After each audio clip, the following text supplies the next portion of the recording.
So good evening everyone, my name is Nicholas and I'll be your host for our meditation this evening on Zoom. So what we plan to do really as we're beginning, and it's not so easy always to go into a tranquil state, is we'll just spend a few minutes before the video gathering ourselves, settling down, sending good signals to our mind and our brain to calm down now, and really concentrating on a bit of silence for the first few minutes. And what we'll do also in following Shri Mataji's suggestion is that she strongly suggested that we didn't just raise the Kundalini straight away in any kind of automatic way, but just find out, which is what we'll do in these few minutes, find out where our energy is. Are we too left, too right, at the end of a working day maybe, or are we too weary? And get ourselves balanced in these minutes. And when we're in balance, then we'll raise the Kundalini together and put ourselves in Bandhan. Because I don't think sitting quietly now without Bandhan, I don't think anything bad is going to happen to us. I think everyone's strong enough to be left quite alone by any negative energies.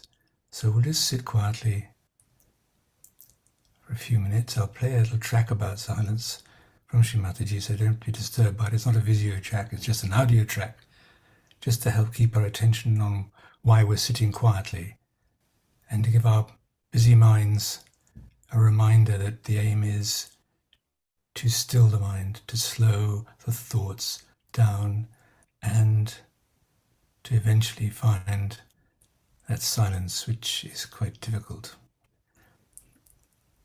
and tends to be resistance from our busy minds. So we'll just sit for a moment quietly. In this quietness, we can just scan ourselves, whether we feel too much on the left or too much on the right. Physically, are we aching anywhere? Slowing our breathing, deepening our breathing, relaxing especially the neck and the shoulders, making sure we're sitting upright.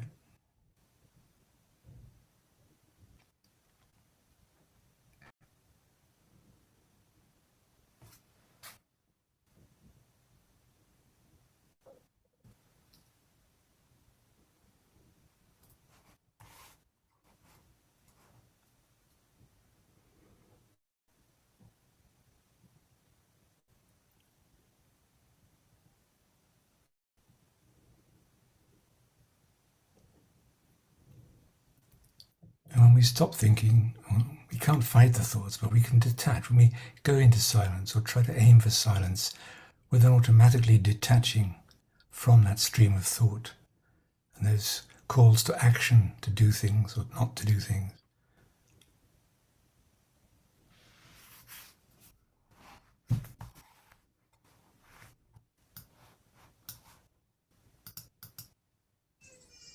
Try to reach that point, that axis, which is just silence.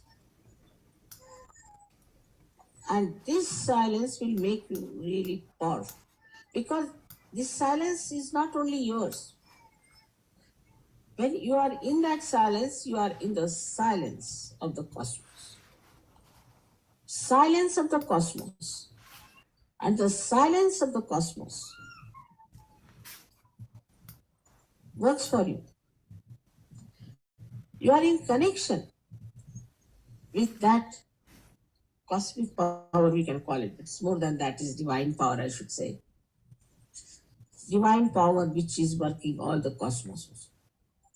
So if you just become silent within yourself, know that you are sitting in the kingdom of God.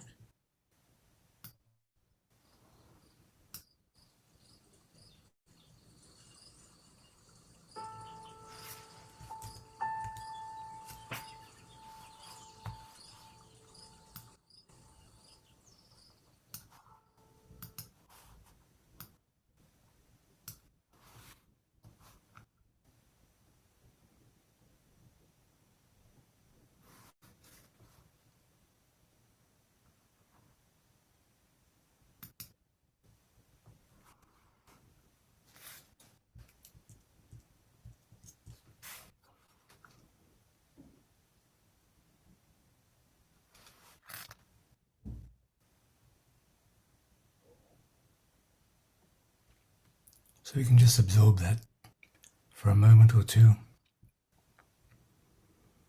That in this silence we are sitting in the kingdom of God.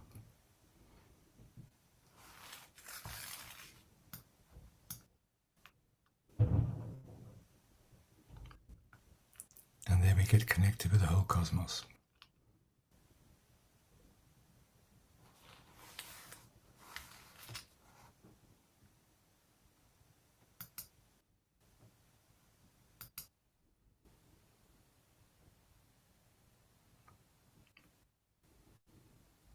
Checking our breathing, because slowing it down and making it deeper helps physically our mind to stop thinking, being busy.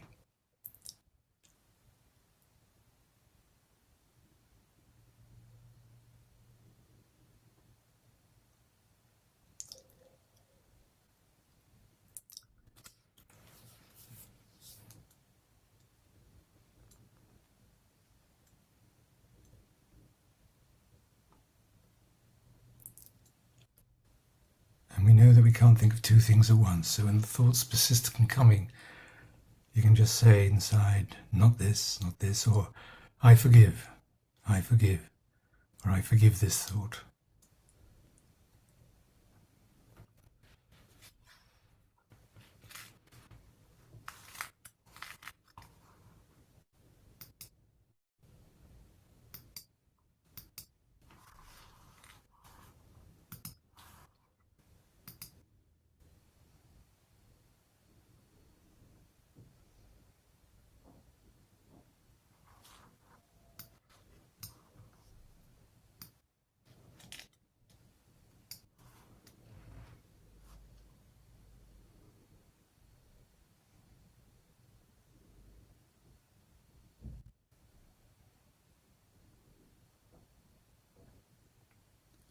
And if we can direct our energy, our attention up along the spine, through the head, through the top of our head, through the Sahasrara, into the ethers above our head.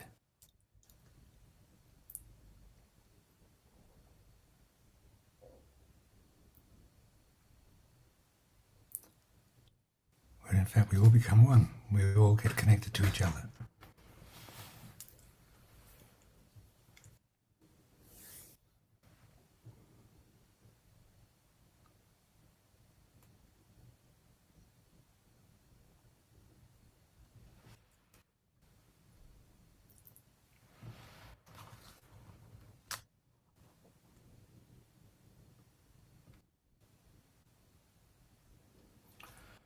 So now with our attention in our central channel, in the Sushumna and in the Sahasrara, we can raise our kundalinis with our hands and put ourselves in Bandhan, please.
So now we'll watch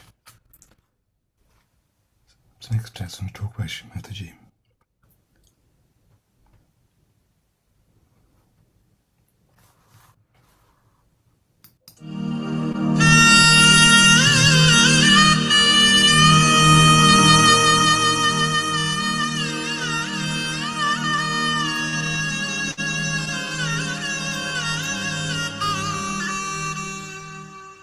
In my reading of the character of the Western people, I find they are extremely aggressive by nature and very egoistical on the whole.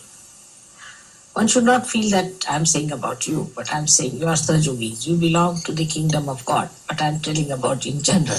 Now,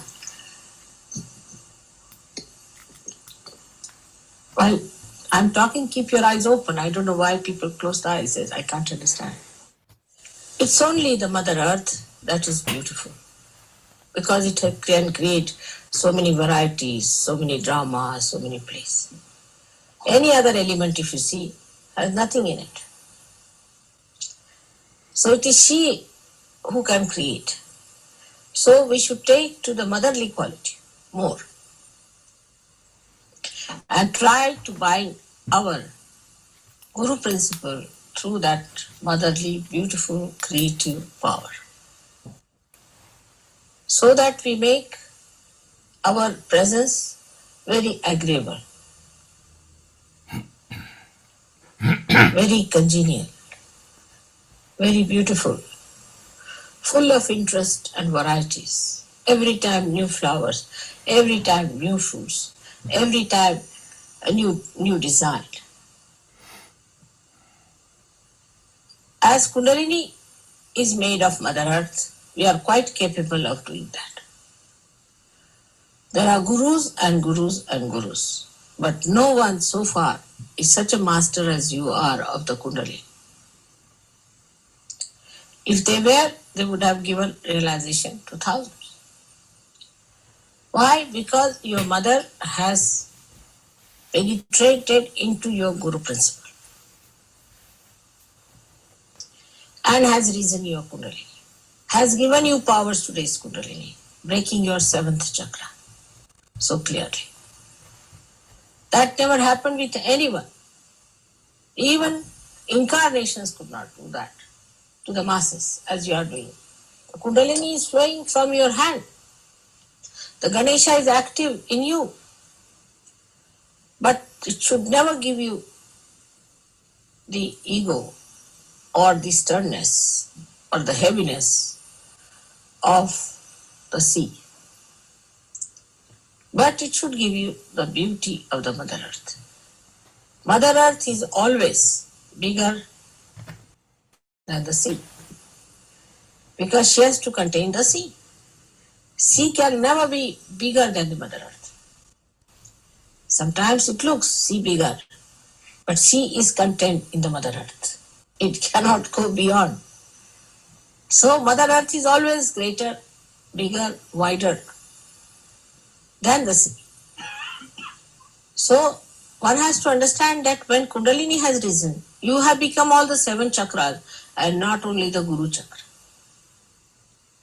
And when you have become the Guru chakra, it is also bounded on all sides by the Mother Earth. Under these circumstances, when we are so capable, we are giving realization to so many people, when we are achieving so many things. If we could just become humble, congenial, beautiful, we can master the whole world.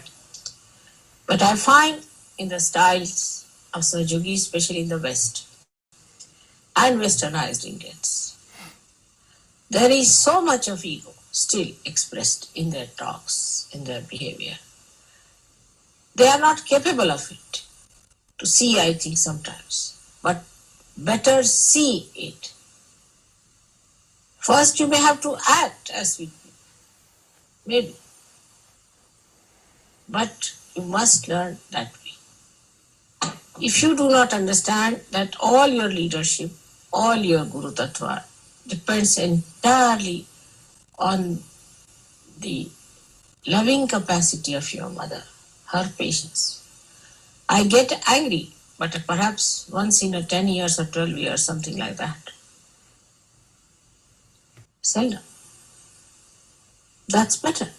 Then the anger has some meaning. But all the time, if you are in a temper, or you try to show off, or if you have so much of ego that you go on asserting on wrong things, then you cannot be effective. Another thing I've seen, that ego has no discretion. Ego has no discretion of any kind. If you are egoistical, first thing you lose is discretion. Then what's the use of having this nonsense of an ego, which doesn't give you discretion? And people who have greater ego always then assert, and you have to agree to that. You are more impressed by the people who have greater ego than yours.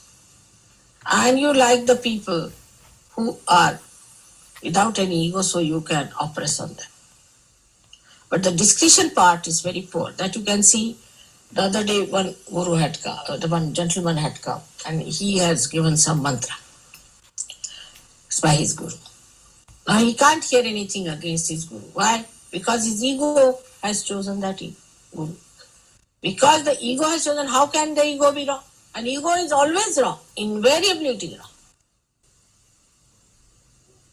Everything is upside down with the ego orientation. Gradually you will learn that in the West, people lack common sense. Completely they lack common sense in everything. I mean, if they had common sense, there would have been much less problems. But common sense is lacking, and also I find the same thing in Sahaja Yogis. They lack common sense. You have to become so wise that common sense should be your nature, but common sense we lack. Now, the how unemployment can be solved. Some people can work in the morning, some can work in the evening.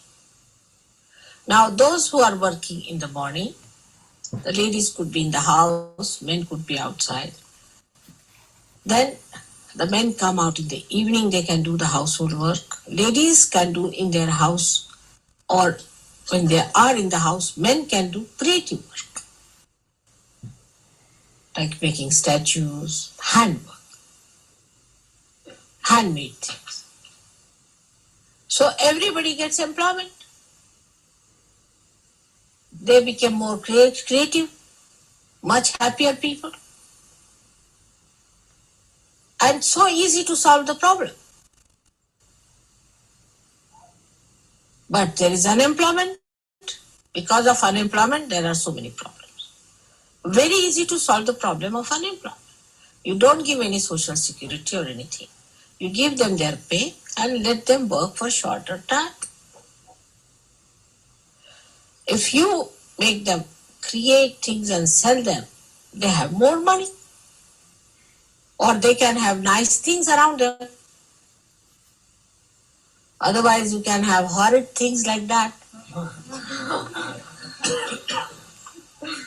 So you can have lots of things which are handmade. Plus machine-made things, whatever you want to have, there should be a balance. With common sense, we should know how far to go. So, common sense should be applied. And that can only come when there is no ego. With ego, there cannot be common sense. Because I like it, I do it. But this I is the ego who is blind, who is indiscreet, who is stupid. So ultimately we do stupid things.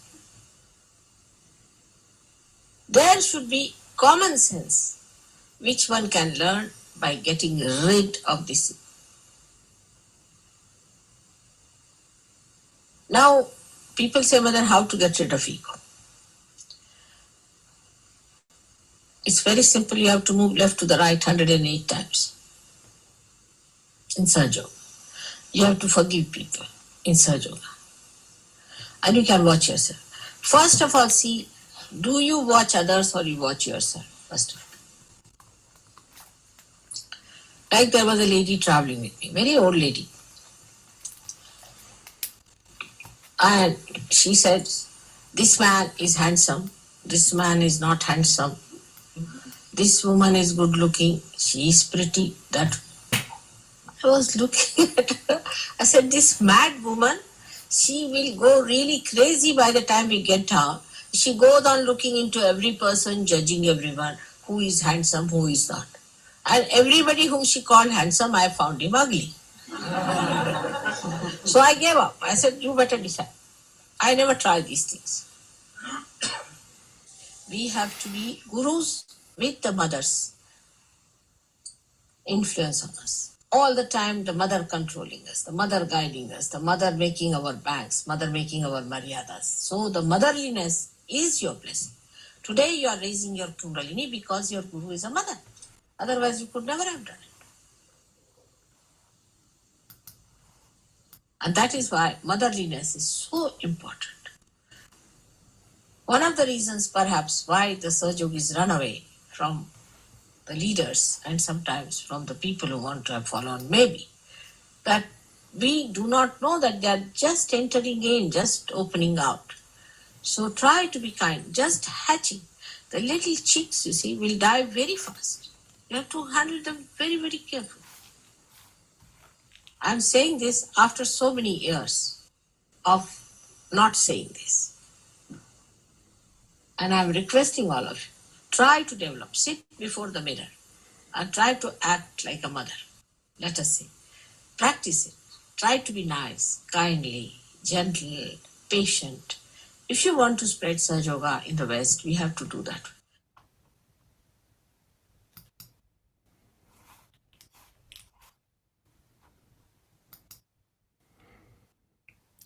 So let's stay in a meditative state.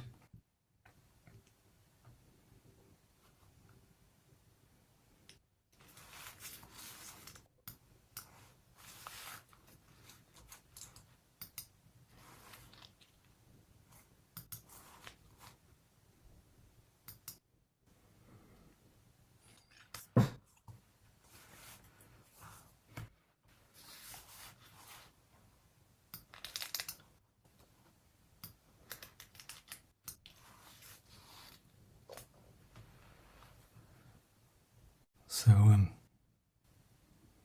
of the strongest influences on our Kundalini are some mantras, and the most powerful, at least I've found, are the 3 mantras of the Sahasrara, which are often said at the end of the meditation, but I've found when we say that at the beginning it's very, very useful. So I will say that quietly, I'll say the 3 mantras, and you're very welcome to say it yourselves at the same time. Om Tvameva Sakshat Shri Mahalakshmi Mahasaraswati Mahakali Trigunatmika Kundalini Sakshat Shri Adishakti Matahaji Shri Nirmala Devi Namo Namaha.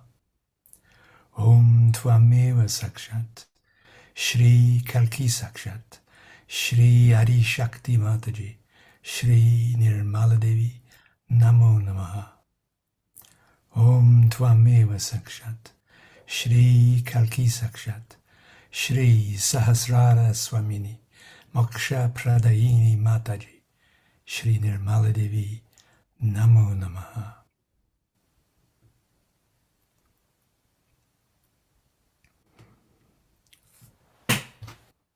Now in this talk, Shri Mataji said that one of the ways to reduce our ego is to move the left channel onto the right. So we pull up the left and push down the right 108 times.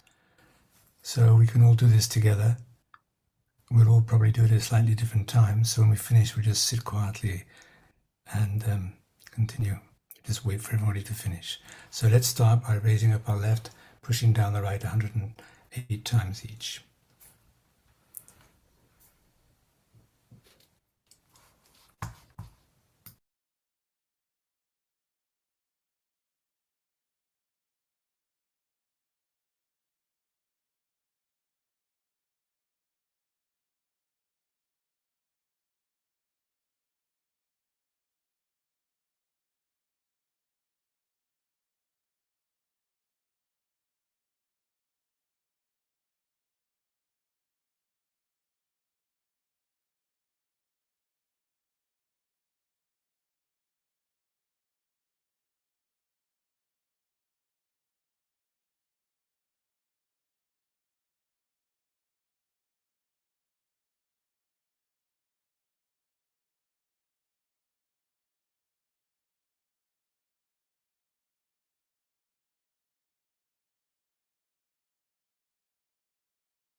if we're still moving left to the right, we can also, all of us, say the mantra to Sri Ganesha, which is another very effective energy to reduce and slow down our ego. Om Tvameva Sakshat Shri Ganesha Sakshat Shri Adi Shakti Mataji Shri Nirmala Devi Namo Namaha. Om Tvameva Sakshat Shri Ganesha Sakshat Shri Adi Shakti Mataji Shri Nirmala Devi Namo Namaha. Om Tvameva Sakshat Shri Ganesha Sakshat Shri Adi Shakti Mataji Shri Nirmala Devi Namo Namaha.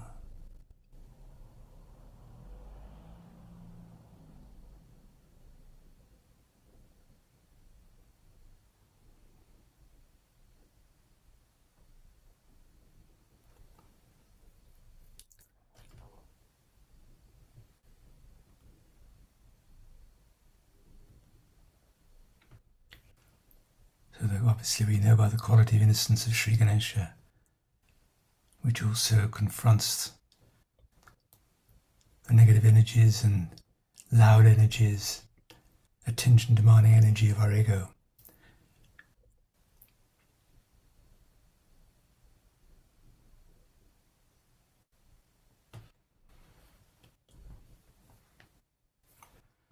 So we can let our attention run with our hand in front of our bodies from the center, from the first chakra, from the Muladhara, up the center of our body, right up through the head to the top of the head, 2 or 3 times. It might help bring the vibrations up, bring the Kundalini up.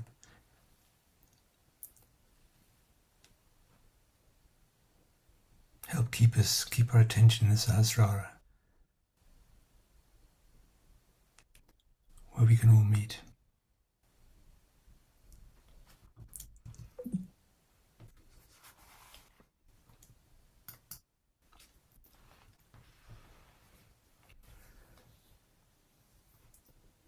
One of the other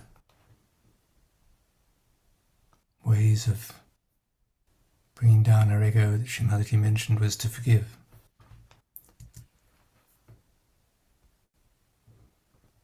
Again, this is not always an easy thing to do, but it's a constant theme for our evolution. It needs a change of thinking, a change of conditionings, etc., etc. So we'll just sit for a few minutes, because if we say I forgive, and we have problems forgiving certain people or certain events, certain things, ourselves even, that should come up.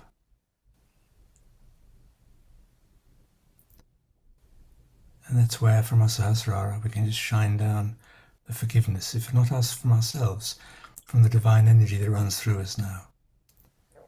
That energy can forgive through us. That might be easier to do.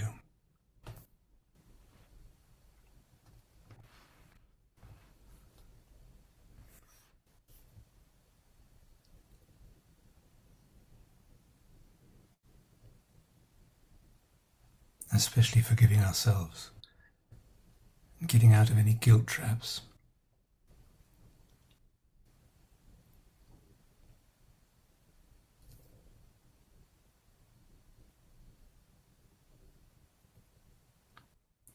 Forgive ourselves if I have too much ego,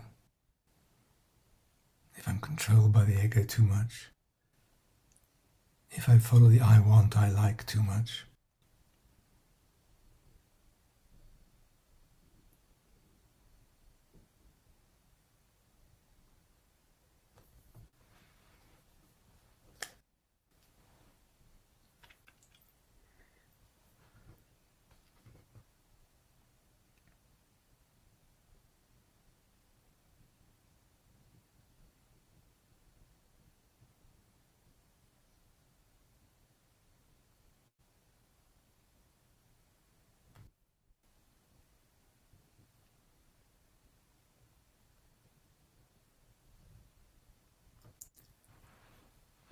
I feel it can be quite self-evident that forgiving brings down the ego straight away.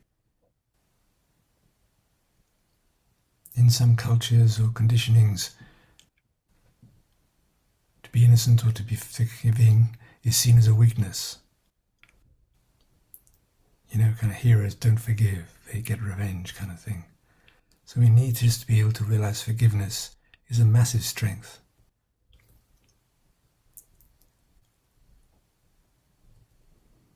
And can dramatically change our perception of others and ourselves.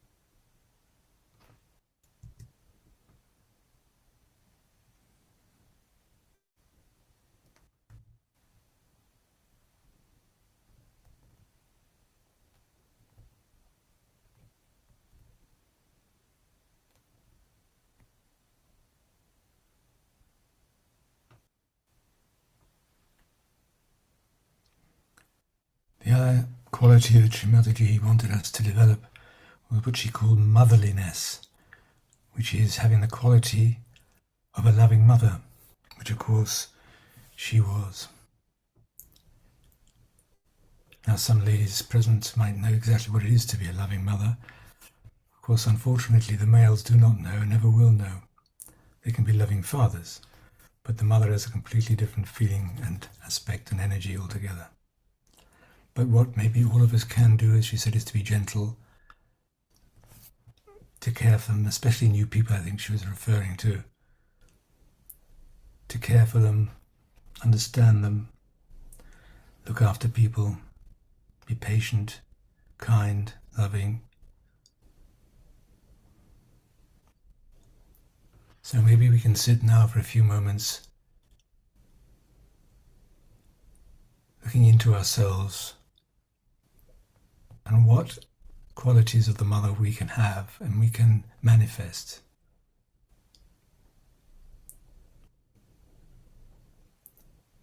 Because we have been lucky enough to be exposed to one of the greatest mothers known to mankind.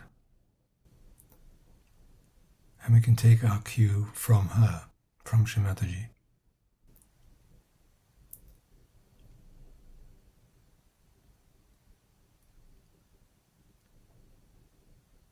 And of course, what mothers also have is unconditional love. That's one of the other features of the mother. So we'll just sit and think about these qualities within us. And do we express them? Because sometimes in meetings with new people, we're very busy imparting lots of knowledge, telling people what's happening, what to do, what not to do, that we can kind of forget that aspect, that motherliness.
reflecting on these qualities, let's see if we can move our attention always up to the ether above our Sahasrara, where we're all gathered together,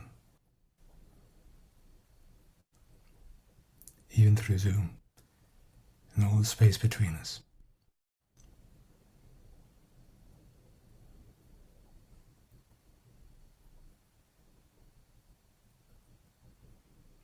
And we can keep our attention there, in that silent space.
So with the innocence of the power of Sri Ganesha, with being able to forgive ourselves and others, with the qualities of the motherliness, we can also add love.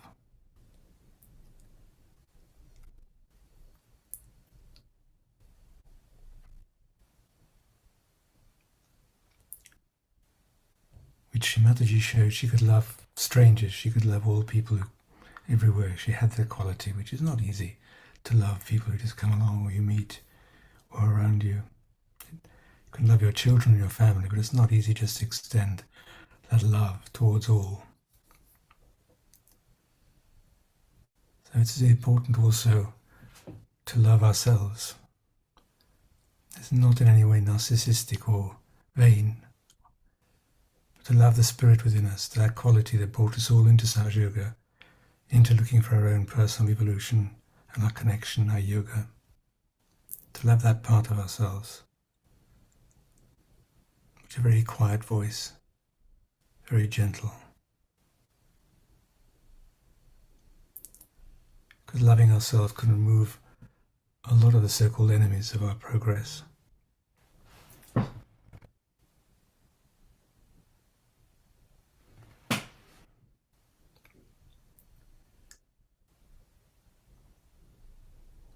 What we really need to love is that essence within us, that spark,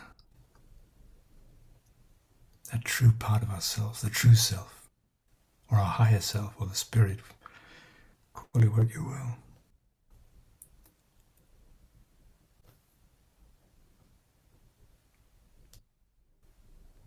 Because if we don't love ourselves, I think it's very, very difficult to love others in a detached way.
Again, let's all put our attention onto the Sahasrara, which if done all by everybody at the same time, can really send powerful vibrations into this cosmos that we heard about earlier.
And just again, let's see where our attention's gone, and gently bring it back to the top of our head.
The last reminder, what Shrimati said about science, is when we make contact with the cosmos, become part of it, which is the only thing that is real.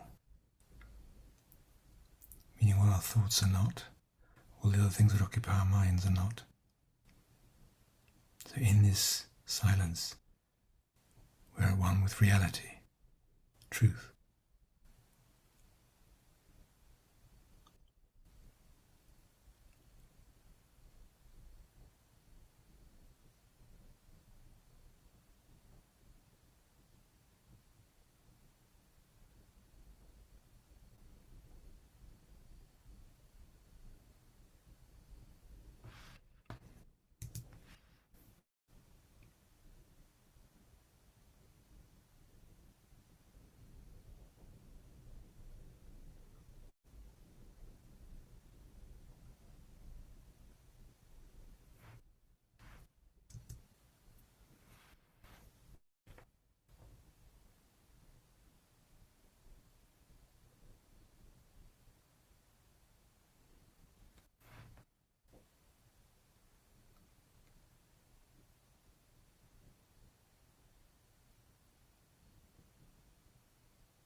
Shri Nirmala Devi Namo Namaha. Shri Nirmala Devi Namo Namaha. Shri Nirmala Devi Namo Namaha. And when you like, you can raise our kundalinis and put ourselves into bandhan again.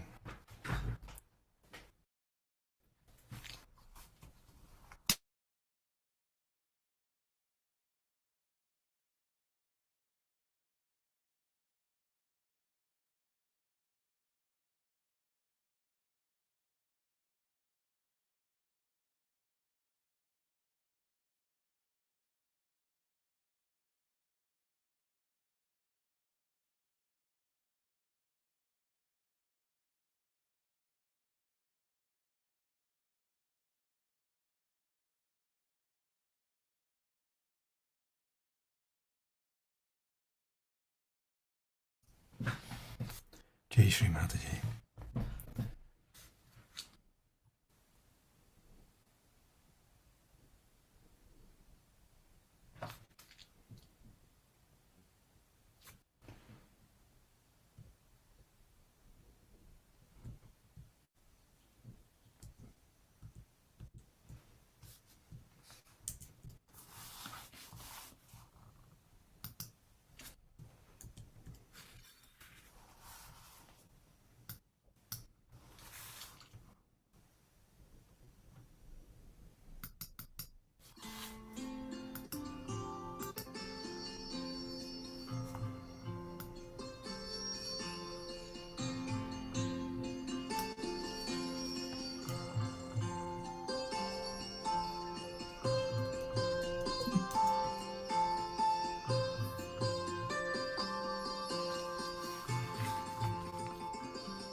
So that really brings us to the end of this meditation session. We'll sit here if you want to for a few more minutes. So I hope you will have a lovely evening, and thank you for joining me. Jai Shri Mataji.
night, everyone.